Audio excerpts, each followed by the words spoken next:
अगर आप भी चाहते हैं कि आरसीएम म्यूजिक के वीडियो सबसे पहले आप तक पहुंचे, तो लाल बटन को दबा के चैनल को सब्सक्राइब जरूर करें और साथ में बेल आइकन को दबाना ना भूलें। ए तू का करा तारा? हम पबजी खेलता नहीं। तू तो पबजी कबो ना खेलेला।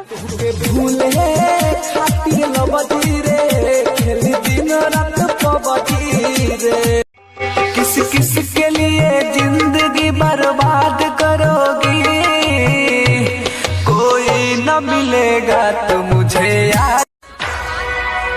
काहे कोई तू मोहब्बत जब कर के रहे बदनाम हो दिल तोड़ के।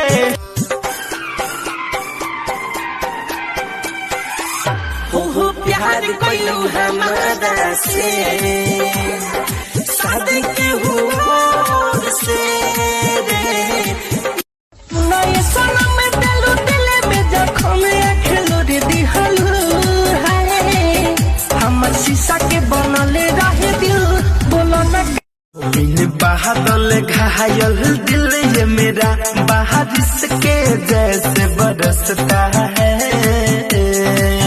अब तू ही बताए मेरे खुदा ऐसे भी कोई क्या तड़पता है।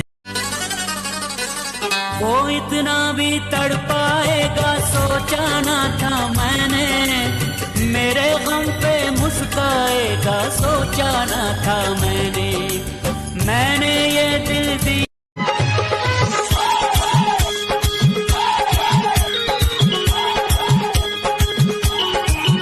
तहरा अखिया के काजल हमार जान ले गए। किस्मत बातें ले दादा अरे जी बातों हराया अभी सुनिला बतिया बार से बस ये तने करा।